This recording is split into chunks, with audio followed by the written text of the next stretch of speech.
Bismillahirrahmanirrahim. Alhamdulillahi Rabbil Alamin.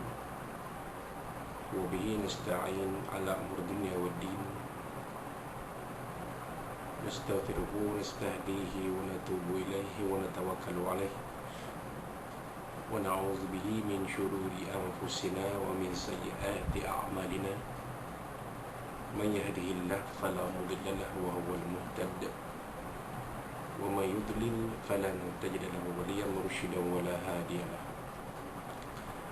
أشهد أن لا إله إلا الله وحده لا شريك له وأشهد أن سيدنا محمدا عبده ورسوله اللهم صل وسلم وبارك على هذا النبي الكريم سيدنا وحبيبنا وشفيعنا وظهرنا ومولانا محمد المصطفى وعلى آله وصحبه ومن دعا بدعوته وتمسك بسنته وجاهد في سبيل الله إلى يوم الدين رب اشرح لي صدري ويسر لي أمري واحلل عقدة من لساني يفقهوا قولي سبحانك لا علم لنا إلا ما علمتنا إنك أنت العليم الحكيم ولا حول ولا قوة إلا بالله العلي العظيم اللهم افتح علينا حكمتك وانشر علينا من خزائن رحمتك يا أرحم الراحمين اللهم أرنا الحق حقا وارزقنا اتباعه وأرنا الباطل باطلا وارزقنا اجتنابه قال الله سبحانه وتعالى في كتاب العزيز أعوذ بالله من الشيطان الرجيم بسم الله الرحمن الرحيم اقرأ باسم ربك الذي خلق خلق الإنسان من علق اقرأ وربك الأكرم الذي علم بالقلم علم الإنسان ما لم يعلم كلا إن الإنسان ليطغى أن رآه استغنى إن إلى ربك الرجعى صدق الله العظيم وقال نبينا سيدنا محمد صلى الله عليه وصحبه وسلم خيركم من تعلم القرآن وعلمه أو كما قال صدق رسول الله صلى الله عليه وصحبه وسلم. Tuan-tuan dan puan muslimin muslimat yang berbahagia sekalian rahimakumullah. Assalamualaikum warahmatullahi wabarakatuh. Amma ba'd. Alhamdulillah, thumma alhamdulillah, pada pagi ini 4 Muharram 1442 Hijriah bersamaan 23 Ogos 2020. Sekali lagi kita diberi kesempatan untuk bertemu di dalam majlis ilmu ini secara maya, walaupun kita tidak berada di satu majlis, tetapi kita tuan-tuan yang mengikuti kuliah ini akan sama-sama mendapat insya-Allah kelebihan-kelebihan yang berada di dalam majlis ilmu, seperti mana yang disebut Nabi SAW dalam hadis baginda sebagai rawatun min riyadil jannah, satu taman dari taman-taman syurga Allah SWT, di mana akan turun kepada kita semua rahmah dan barakah yang dibawa oleh para malaikat dari langit kepada kita di sini atas perintah Allah Subhanahu wa taala, dan dikurniakan kepada kita sakinah, yakni ketenangan, dan dikurniakan kepada kita ganjaran pahala sebaik-baiknya dari Allah Subhanahu wa taala. Jadi kita hari ini telah masuk ke telah pun 4 hari berada di dalam bulan Muharram tahun 1442 Hijriyah. Masih lagi dalam suasana menyambut tahun baru 1442 Hijriyah, di mana kita mengenang kembali peristiwa hijrah Rasul sallallahu alaihi wasallam, peristiwa hijrah Nabi kita Sayyidina Muhammad sallallahu alaihi wasallam, yang mana kita ambil sebagai iktibar dalam kehidupan kita, pengajaran dalam kehidupan kita, bermakna hijrah ini bukanlah bermakna semata-mata kita berpindah secara fizikal kerana hijrah pada arti kata sebenarnya telah dinyatakan oleh Nabi SAW, la hijrata ba'dal fathi walakinnal jihadu wan niyyah. Tiada hijrah selepas pembukaan kota Mekah. Yang ada hanyalah jihad, hijrah jihad dan niat, iaitu perjuangan, maknanya untuk mengubah diri kita, daripada yang sedia ada kepada yang lebih baik. Dan hijrah itu berdasarkan kepada niat yang disebut oleh Nabi SAW dalam sebuah hadis yang sangat masyhur, bahawasanya hijrah ini biarlah kerana Allah dan kerana Rasulnya SAW, bukan kerana mencari keuntungan dunia yang sedikit, yang sementara. Jadi tuan-tuan dan puan-puan muslim subhanallah, saya percaya tuan-tuan dan puan-puan telah pun menunaikan solat fardu subuh tadi, dan mungkin pagi ni ada di antara tuan-tuan dan puan-puan yang mungkin mengikuti kuliah subuh di masjid surau masing-masing. Ada di antara tuan-tuan dan puan yang mungkin berriadah, berriadah bersama ahli keluarga, dan mungkin ada di antara tuan-tuan dan puan-puan yang bersantai-santai di rumah sahaja selepas sembahyang subuh tadi. Mungkin menunggu kaum ibu sedang menyiapkan sarapan, dan mungkin kaum bapa sedang menunggu-nunggu sarapan untuk dijamah sebagai pembuka acara harian kita pada hari Minggu ini, hari Ahad ini, insya-Allah. Jadi tuan-tuan dan puan-puan muslim bismillahirrahmanirrahim, pada yang bersantai-santai itu, jagalah SOP kita supaya kita terhindar dari dijangkiti wabak COVID-19 yang berbahaya ini. Dan kepada tuan-tuan yang bersantai-santai di rumah itu, kalaulah membuka YouTube, silalah langgan, silalah subscribe channel kita Muhammad Azmi 10 MOHD AZMI 10, dan jangan lupa tekan loceng untuk menerima makluman-makluman dari channel dari saluran kita, insya-Allah. Ini tuan-tuan dan puan-puan muslim bismillahirrahmanirrahim.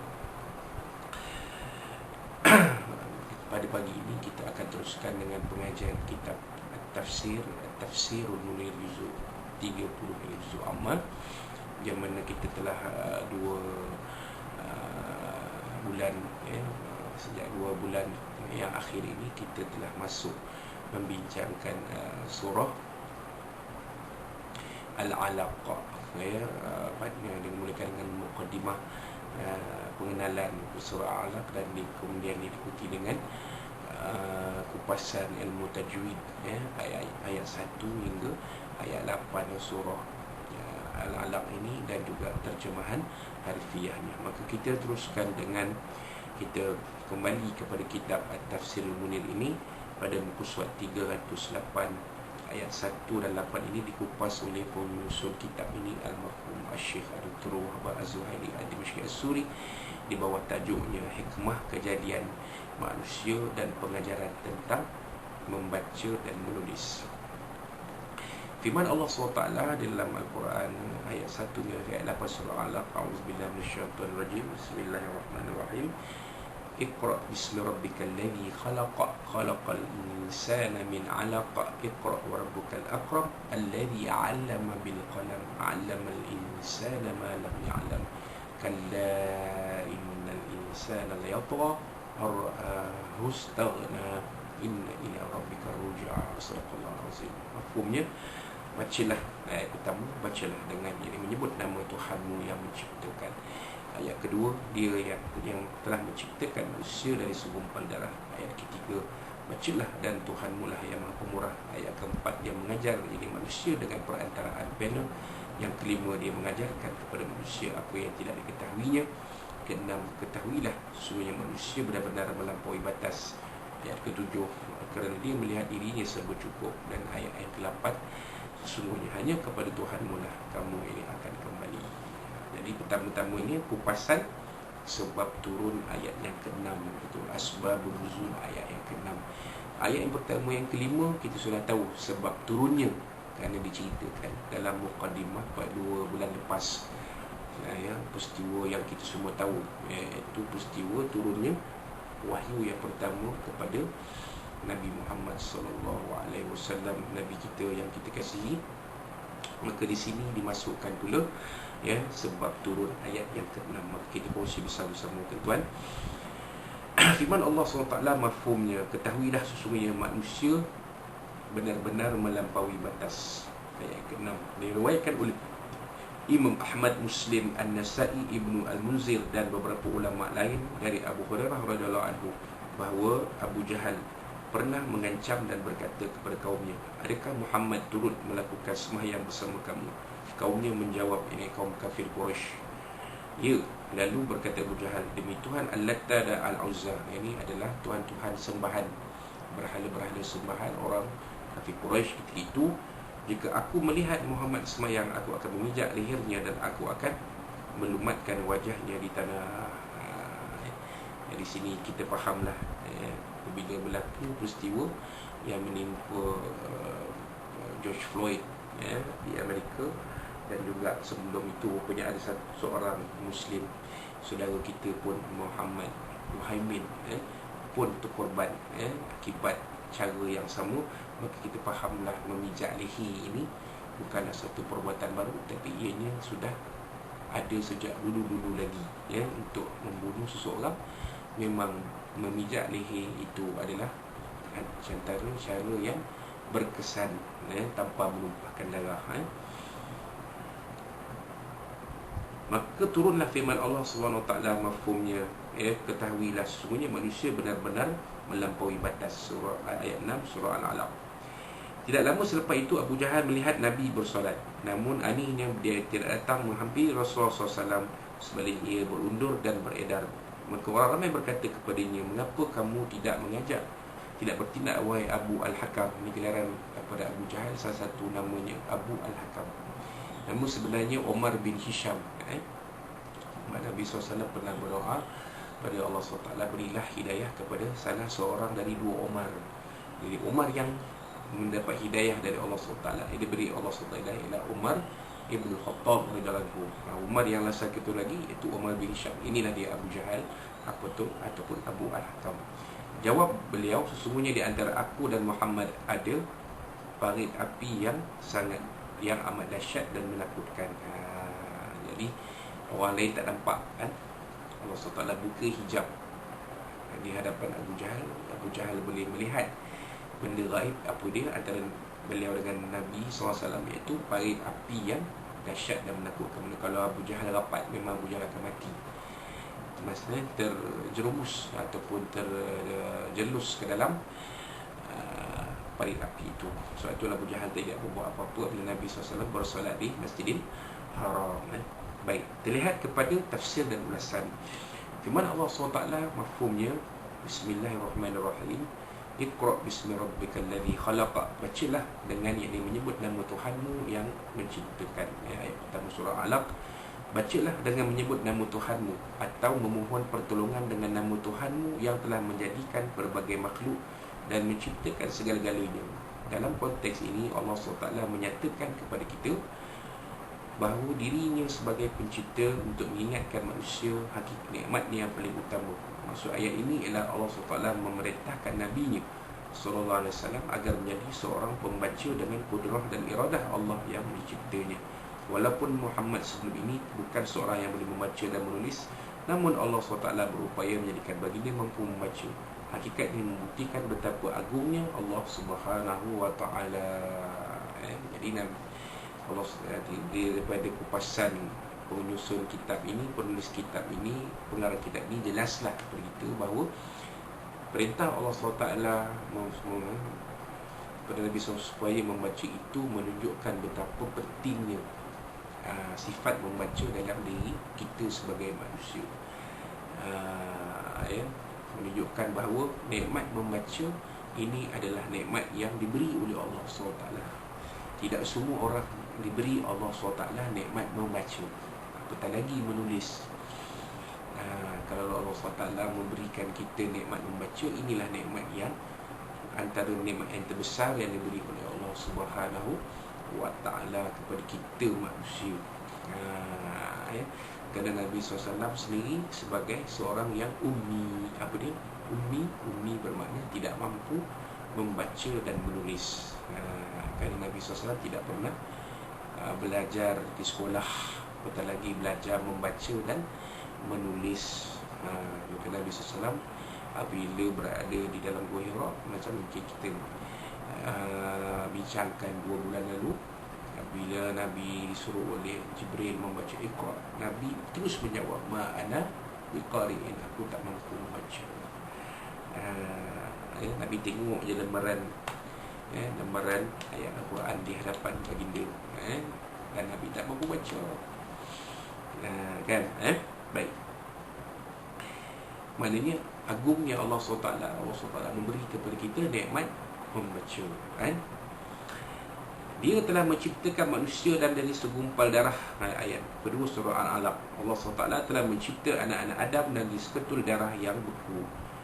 Ini dalam istilah sainsnya blastosis, iaitu Al-Alaq. Penciptaan itu bermula dari setitis air mani, kemudian berubah kepada alaqah, itu seperti darah yang kental dengan izin dari Allah SWT, kemudian berubah menjadi mudghah, itu seketul daging yang kemudian yang terbina penciptaan itu dari tulang, kemudian daging yang akhirnya menjadi manusia yang sempurna kejadiannya. Jadi proses ini dalam ayat kedua Allah Ta'ala sebut, ya, khalaqal insana min 'alaq.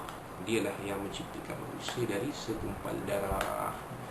Maka proses ini Allah Ta'ala ceritakan secara detailnya, secara terperincinya di dalam ayat-ayat awal surah Al-Mu'minun. Di sini Allah Ta'ala buka menceritakan yang awalnya. Supaya apa? Supaya kita berusaha menggali. Allah Ta'ala bagi semua, manusia tak akan gali apa-apa, tak akan cari apa-apa, tak akan baca apa-apa. Kan? Di situlah nikmatnya membaca itu. Kalau bila kita membaca, kita akan tahu proses penciptaan manusia. Kan?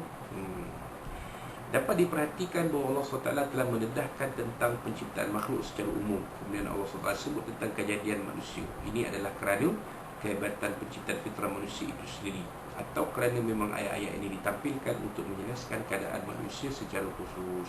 Begitulah.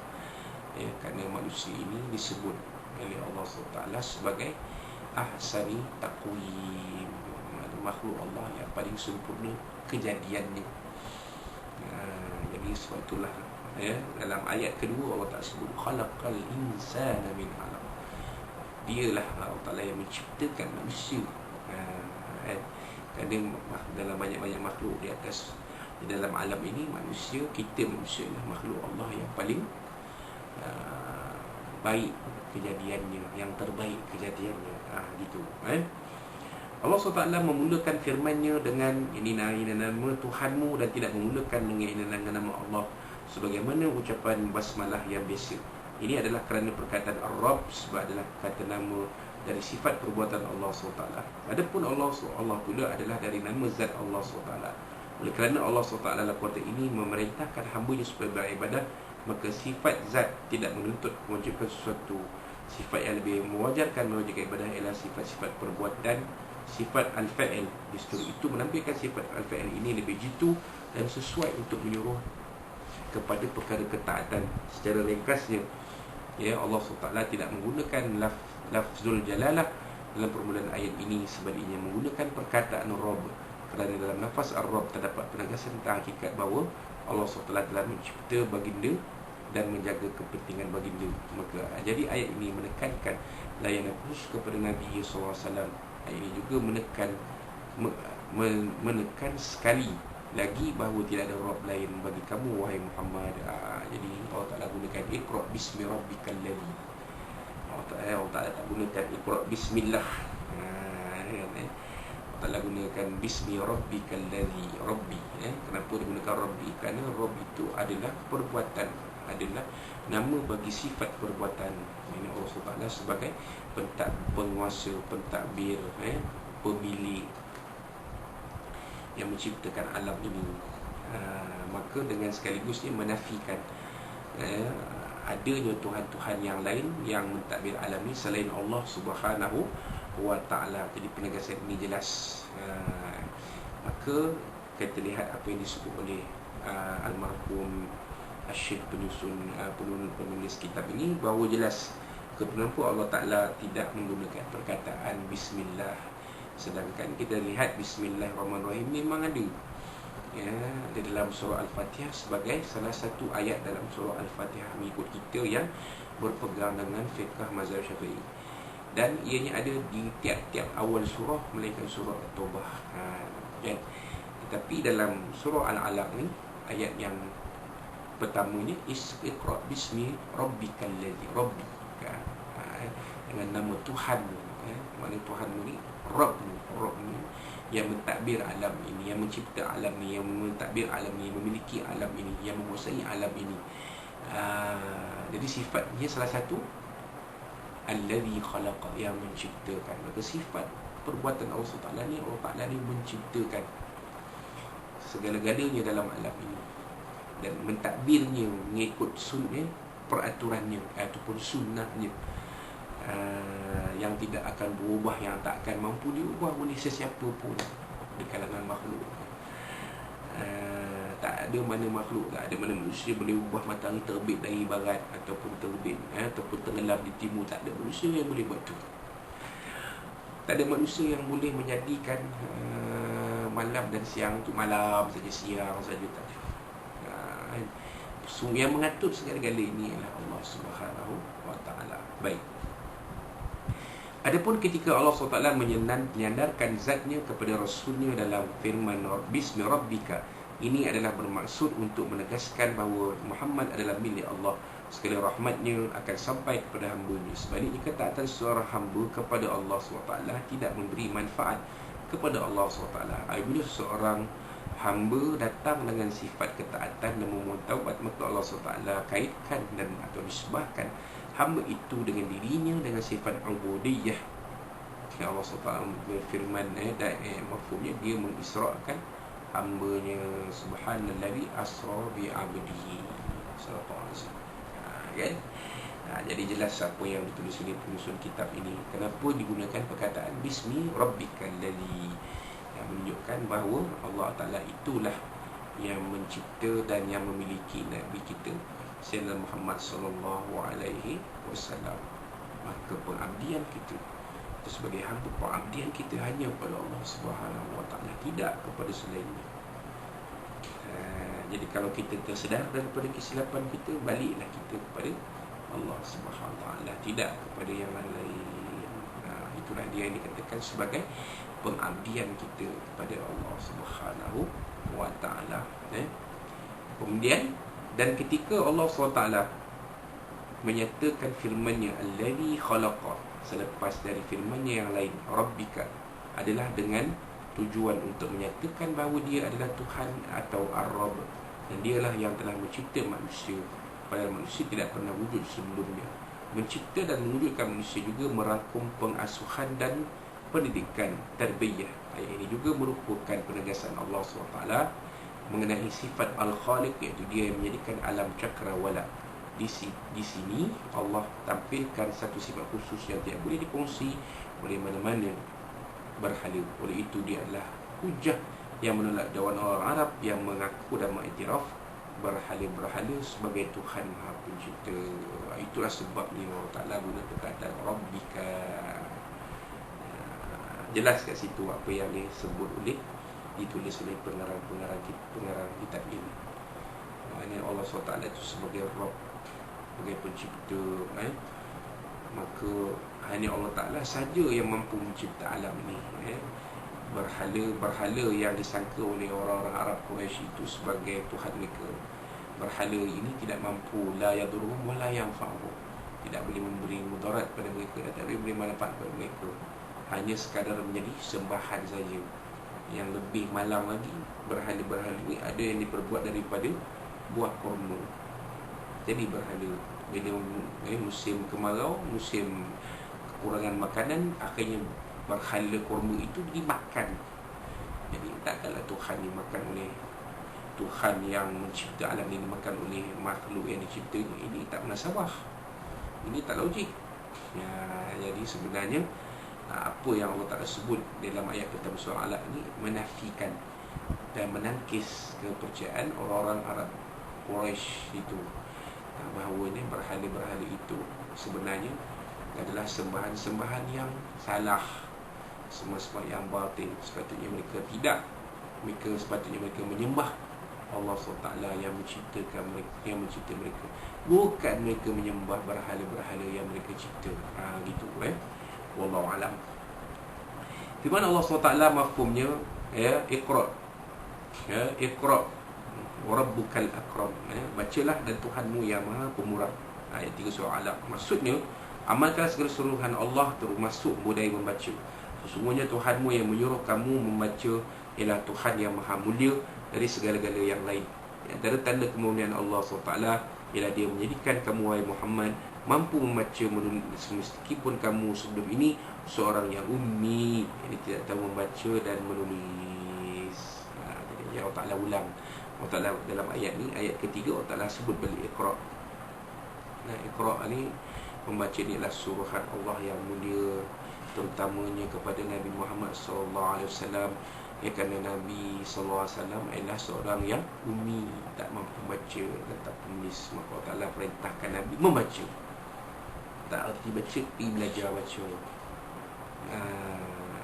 Tapi kita boleh lihat balik, kenapa Nabi dijadikan ummi, tak boleh membaca dan tak boleh menulis. Kata para ulama, ini adalah hikmah, hikmah yang besar yang mana menolak sangkaan dan tumahan orang-orang kafir yang bahawa Al-Quranul Karim ini adalah buatan dan bikinan dan karangan dan tulisan Nabi Muhammad SAW.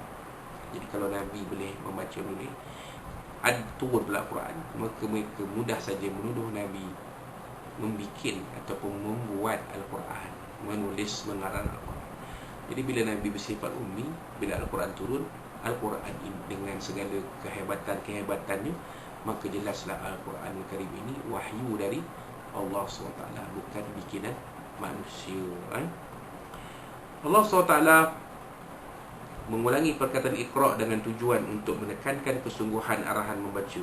Dan keupayaan membaca tidak akan dapat dikuasai kecuali dengan kesungguhan mengulang dan latih to be. Begitulah kita masa sekolah dulu pun macam tu. Membaca ni dia hari-hari, cikgu latih kita membaca, tak erti.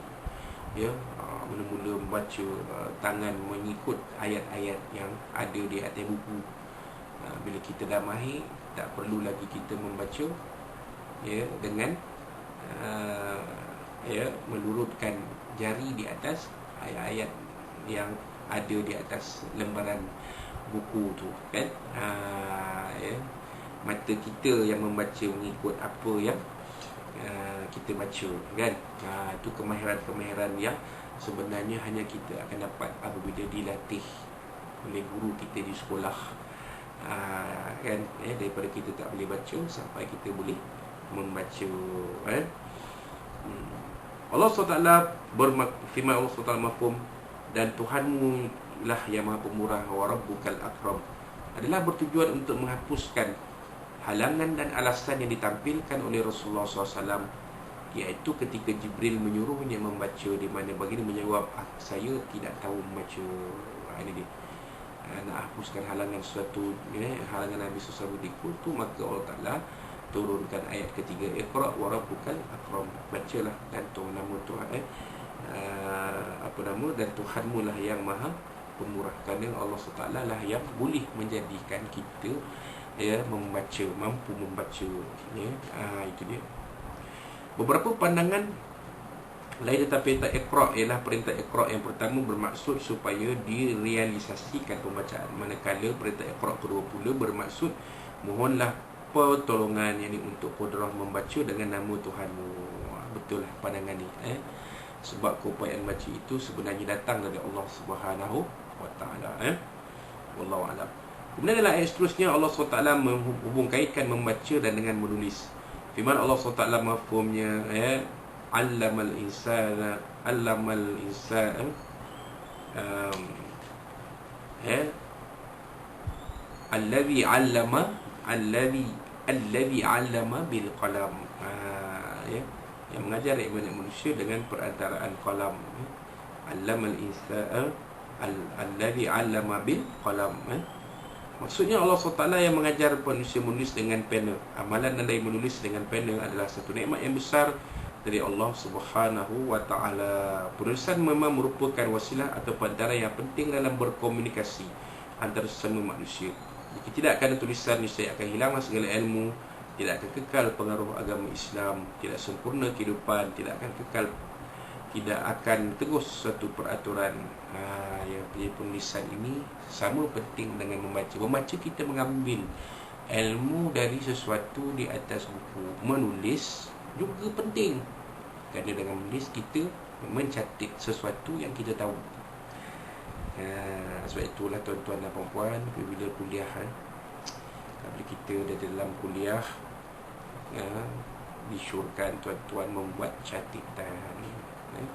Walaupun kuliah itu dirakam dalam video, tapi rakaman itu untuk pertama-tama sekali untuk orang yang tak mengikuti kuliah dari tempat asal, ataupun dalam konteks kita kuliah maya ni tak berada di sini, saya seorang aja dengan kamera. Jadi tuan-tuan tak ada perlu pada rakaman. Tetapi apabila tuan-tuan mencatat sesuatu, ia akan melekatkan ilmu itu di minda kita. Wallahu a'lam. Baik. Penulisan dan karya tulisanlah yang mengabadikan ilmu dan segala maklumat, seperti mana pengarang kitab ini menulis buku. Jadi kalau tak tulis buku ni, ilmu yang ada tu pada dia sajalah, tidak akan ke mana-mana. Maka penulisan itu adalah sesuatu yang sangat penting dalam penyampaian ilmu. Ia wahana yang mengemaskini serta memastikan berita atau sejarah orang-orang terdahulu dan juga tulisan-tulisan mereka. Tulisan juga sebagai alat untuk memindahkan ilmu dan maklumat di kalangan manusia dari berbagai bangsa dan keturunan. Dengan itu segala ilmu dan maklumat akan kekal, boleh diamal dan ditepuk tambah. Justru itu, tamadun manusia akan berkembang maju, aliran pemikiran manusia akan meningkat dan ajaran agama akan terpelihara. Bahkan hidayah akan terus tersebar.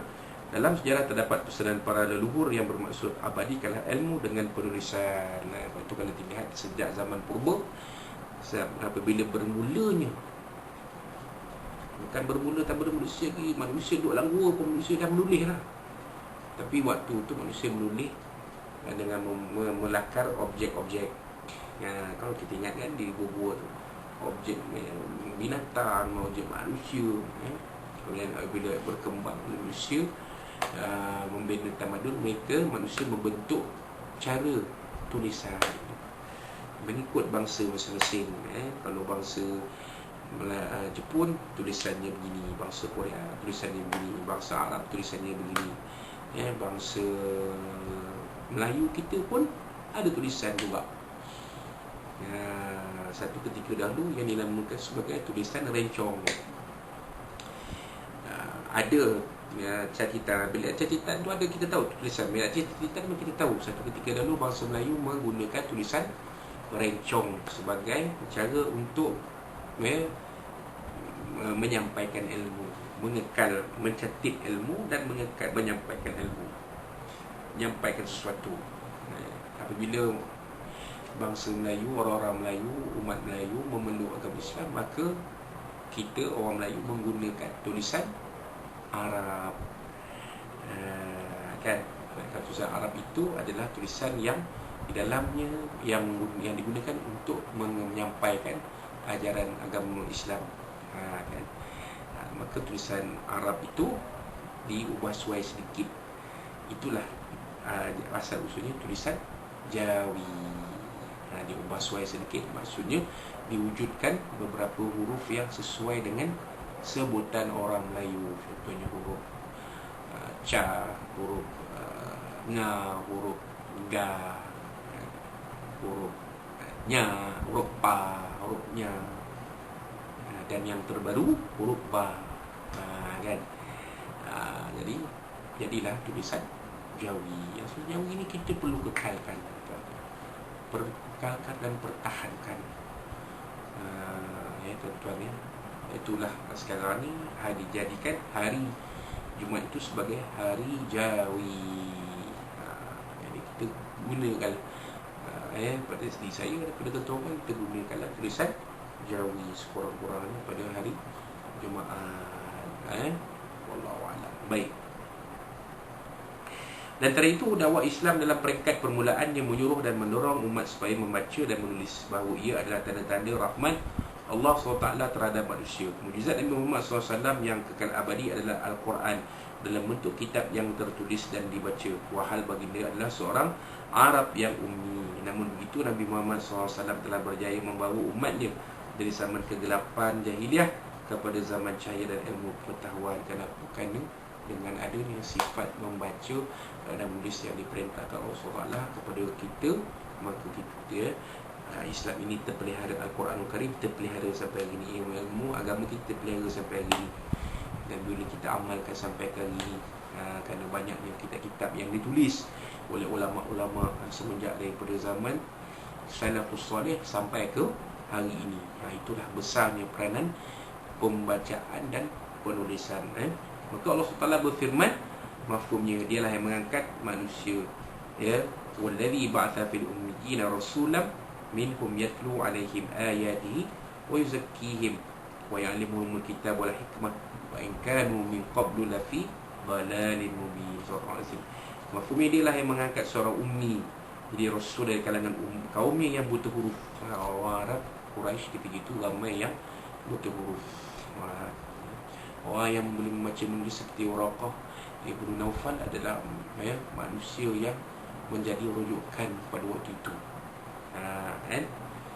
Untuk membacakan ayat-ayat Allah yang menjernihkan jiwa mereka, mengajar mereka Al-Quran dan Sunnah, meskipun sebelum itu mereka berada dalam kesesaatan nyata. Surah Jumaat ayat 2. Itu dia tuan-tuan. Baik. Kemudian Allah SWT menjelaskan tentang kelebihan dan nikmat yang telah dikurniakannya melalui firman Allah. Mafhumnya allamal insana ma lam ya'lam. Dia mengajar manusia apa yang tidak diketahuinya. Ayat 5 surah Al-A'raf. Maksudnya dengan pena Allah SWT mengajar manusia banyak perkara yang tak diketahui oleh manusia. Justru itu tak heranlah bahawa Allah SWT mengajar Nabi membaca serta pelbagai ilmu lain demi kemanfaat umat baginda. Tersebut dalam athar, siapa yang beramal dengan apa yang ia tahu, yang dengan ilmu, niscaya Allah SWT akan mengurniakan kepadanya ilmu yang tidak pernah diketahuinya. Itulah pentingnya membaca dan menulis tadi. Maka Allah Ta'ala mengajar manusia apa yang tak diketahuinya. Bila kita boleh membaca menulis benda yang kita tak tahu, kita akan tahu. Bayangkan tuan-tuan kalau kita tak boleh membaca, tak boleh menulis, apa pun tak tahu, tuan-tuan. Mengira pun tak kerti. Apa pun tak tahu. Sebab itulah kita belajar membaca dan menulis. Bila kita membaca, kita akan dapat ilmu. Bila kita menulis, kita boleh mengeluarkan ilmu, boleh memindahkan ilmu, boleh menyampaikan ilmu, boleh menyimpan ilmu. Jadi di situlah kelebihan membaca dan menulis. Itu dia tuan-tuan. Itulah dia sedikit kupasan ayat 1 hingga ayat 5 surah Al-A'raf. InsyaAllah pada bulan kita akan datang, kita akan bicarakan tentang tafsir ayat ke-6 hingga ayat ke-8 surah Al-Alaq, pada muka surat 312 insyaAllah nazil Allah SWT. Kita akan kupas ayat-ayat 6 hingga ayat 8 surah Al-Alaq ini untuk kita kongsi bersama insyaAllah. Jadi itulah dia sikit sebanyak apa kita boleh kongsi pada pagi ini. Mudah-mudahan apa sebab kongsi pada kuliah kita ini ada manfaat kita bersama. Bila kita para berkata Allah SWT, untuk kita bersama seperti anak kita bagi dosa pada akhirat. Dan kalau ada apa-apa disampaikan pula ni yang terkasar bahasa, tolong dan semua biar Allah SWT dari Nabi SAW dan dari tuan-tuan dan sekalian ni, untuk kita pada kuliah kita yang akan datang. Ya Allah SWT, barakallahu fikum, qul qul azza wa azim li lakum. Kita akhir kuliah kita pagi ini dengan segala kefahaman A'udzubillahi minasyaitonir rajim. Bismillahirrahmanirrahim. Alhamdulillahirabbil alamin wa bihi nasta'in. Wassalatu wassalamu ala asyrafil mursalin wa ala alihi wa sahbihi. Allahumma rahmina wa barik lana fi اللهم إنا الكافرين عليهم ونعوذك من شرورهم اللهم بدئ شملهم وفارق جمعهم وشتتهم وتغزازهم وسلم الكلاب يا قهار يا جبار يا يا الله يا الله يا الله اللهم ينزل الكتاب وينزل السحاب ويزم الأحزاب اهزمه وصلنا على المسلمين الرحمن الرحيم ربنا زدنا من وزارة وبارك ربنا اتنا في الدنيا حسنة وفي الآخرة حسنة وقنا عذاب النار ربنا عليك توكلنا وإليك إليك المصير ربنا تكن لنا دعاء نفسنا وعلمنا ولقانا وعملنا في هذا اليوم المبارك شر محرم المبارك السلام عليكم تلا مريم تكون لنا فيها اسموناتك فيها سماء والأعوان الحمد لله رب العالمين تقبل الله منا منكم منا بكم تقبل كريم بالهداية والتوفيق السلام عليكم ورحمة الله وبركاته.